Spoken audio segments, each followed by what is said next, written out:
함께 봉독할 하나님 말씀 요한복음 2장 13절로 22절까지 말씀을 교독합니다. 유대인의 유월절이 가까운지라 예수께서 예루살렘으로 올라가셨더니 성전 안에서 소와 양과 비둘기 파는 사람들과 돈 바꾸는 사람들의 앉은 것을 보시고 노끈으로 채찍을 만드사 양이나 소를 다 성전에서 내어 쫓으시고 돈 바꾸는 사람들의 돈을 쏟으시며 상을 엎으시고 비둘기 파는 사람들에게 이르시되 이것을 여기서 가져가라. 내 아버지 집으로 장사하는 집을 만들지 말라 하시니 제자들이 성경 말씀에 주의 전을 사모하는 열심이 나를 삼키리라 한 것을 기억하더라. 이에 유대인들이 대답하여 예수께 말하기를 내가 이런 일을 행하니 무슨 표적을 우리에게 보이겠느뇨. 예수께서 대답하여 가라사대 너희가 이 성전을 헐라. 내가 사흘 동안에 일으키리라. 유대인들이 가로되 이 성전은 46년 동안 지었거늘 내가 3일 동안에 일으키겠느뇨 하더라. 그러나 예수는 성전된 자기 육체를 가리켜 말씀하신 것이라.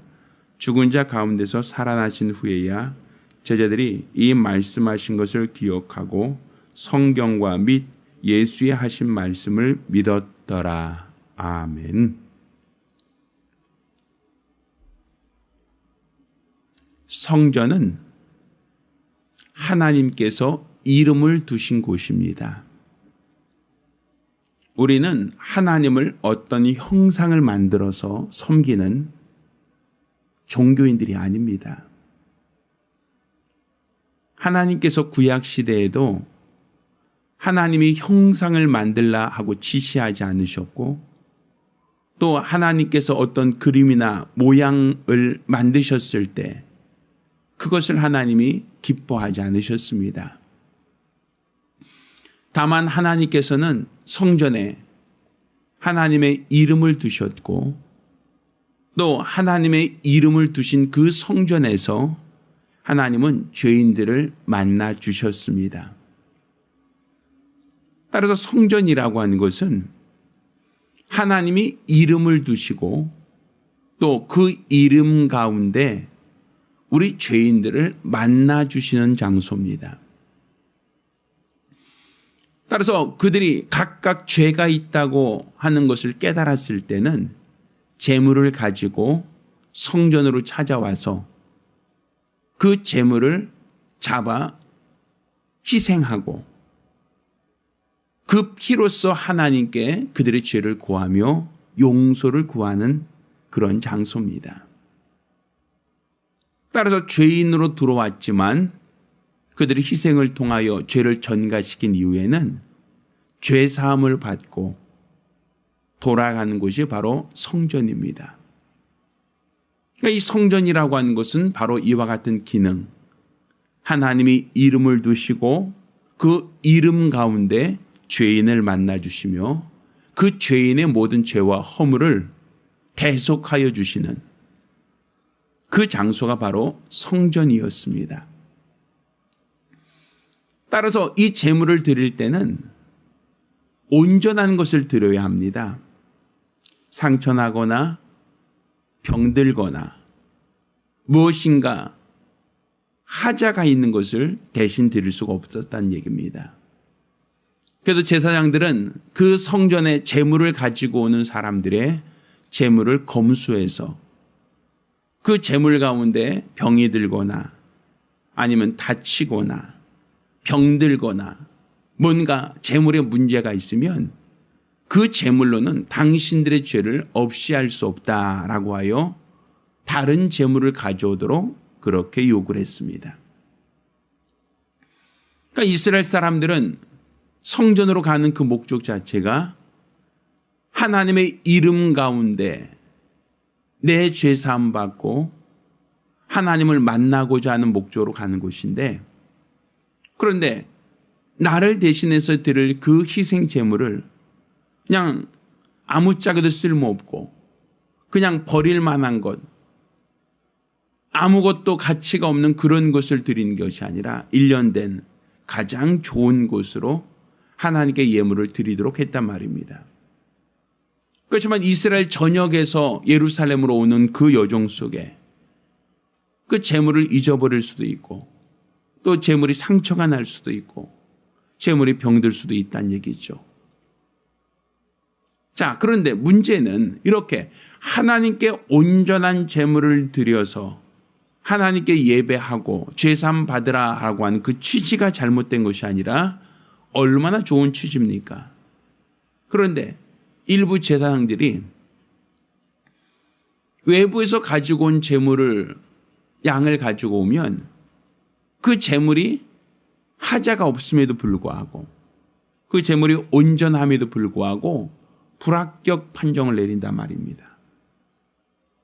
그러면 제사장이 불합격 판정을 내렸으니 재물을 드려야는 드려야겠고 또 드릴 재물로 가지고 온 양은 병이 들거나 아니면 다쳤다고 하자가 있다고 하니 그럼 집에 가서 다시 가져올 수는 없으니까 성전 가까운 곳에서 성전에서 그 재물을 다시 구입하게 된 겁니다. 구입하려니 거기서는 정상 가격에 팔질 않겠죠. 우리도 피서철에 가서 해수욕장 가서 어떤 아이스크림 하나 먹으려고 해도 또 어떤 휴가철에 가서 민박집 하나 구하려고 할 때 보편적으로 어떠한 요금을 받습니까? 바가지 요금 받죠. 메뚜기도 한철이라고 그 사람들은 정상 가격에 물건을 팔거나 내놓지 않는단 말입니다. 집까지 왕복해서 갔다 오는 그 시간과 그 비용을 낼 수가 없으니까 비싼 가격에도 양을 구입했단 말이에요. 재물을 구입했겠죠. 그러다 보니까 이 장사하는 사람들이 어떻게 하겠습니까? 불합격률이 높아지면 자기들이 양을 더 많이 팔 수 있겠죠. 제사장들이 합격하고 인정해주면 자기들은 양을 덜 팔 것이고 또 제사장들이 불합격하고 하자가 있다라고 해서 퇴짜를 내버리면 자기들은 그만큼 양을 더 많이 팔 수 있겠다라고 생각하니까 그 장사치들이 누구를 로비하겠습니까? 제사장들을 찾아가서 그들한테 아부를 하고 뇌물을 바치는 겁니다. 그러니까 제사장들이 그 뇌물을 받고 뭐 해달라는 것이죠? 그 양이 하자가 없더라도 뭐 해달라? 불합격 판정해달라는 것입니다. 그러니까 그 재물에 하자가 없는데도 불구하고 이거 하자 있어 하고서는 제사장들이 무조건 퇴짜만 내버리면 그 양들은 재물로 쓸 수가 없어요. 그럼 결국 그 사람들은 어떻게 합니까? 또 다른 양을 비싸게 살 수밖에 없는 겁니다. 그런데 그들이 가지고 온 돈이 없단 말입니다. 그들이 요즘처럼 카드나 아니면 현찰을 늘 가지고 다니는 시대라면 그냥 양을 살 때 좋겠죠. 그렇지만 그 당시에는 양들을 쉽게 살 수 있을 만큼 어떤 돈을 가지고 다니는 사람도 많지 않고 또한 돈이 있다 할지라도 요즘처럼 100원부터 1000원, 5000원, 10,000원 이렇게 화폐 단위가 다수가 있지만 그 당시에는 그렇지 못했단 말입니다. 그러니 그 사람들이 그 양을 사고자 할 때 그 양의 가격이 비싸니 자기가 끌고 온 양을 팔고 거기다 덤으로 해서 더 돈을 얹어줘야 되는 겁니다. 왜 그래야 되니까? 그런데 그것을 돈을 얹어주면 잔돈을 받아야 될 거 아닙니까? 그러다 보니까 거기서 뭐 하는 사람들이 생기는 겁니까? 환전하는 사람이 생기는 거예요. 양을 받고 얼마에 쳐주는 것이죠. 이거 하자난 양이니까 제값 주겠습니까? 제값 안 받겠죠. 그냥 떨이로서 그 양을 받고 또 거기다가 더해서 그 사람들이 가져온 물건을 받고 돈을 넘겨주는 겁니다. 그럼 그 돈을 가지고 양을 사야 되니까. 그래서 그곳에 환전하는 사람들이 생긴 겁니다. 그러니까 결국 그 사람들은 성전에서 제물을 드리러 온 사람들이니까 성전에서 멀리 떨어져서 장사하겠습니까? 아니겠죠. 성전 입구에서나 성전 가까운 곳에서 장사를 했겠죠. 그러니까 예수님도 그것을 아시는 겁니다. 그래서 성전에서 환전하는 사람들과 양을 파는 사람들을 쫓아버린 겁니다. 왜? 그들이 뭘 가지고 장사를 하는 겁니까? 그들이 단지 돈벌이 한다라고 하는 게 목적이 아니라 돈벌이 하기 위해서 제사장을 사주하고 또 제사장은 그 양의 하자가 없음에도 불구하고 무조건 불합격 처리해버리고 그래서 그 이문을 가지고 뒷거리 한단 말입니다. 이것을 보고 성전에서 장사하는 사람들, 성전에서 재물을 가지고 장사하는 사람들에 대하여 우리 주님이 꾸중하시고 그것을 쫓아버리신 겁니다. 그러니까 교회라고 하는 것도 마찬가지예요. 교회는 하나님의 이름을 두시고 하나님의 그 이름 가운데 성도를 만나는 곳입니다.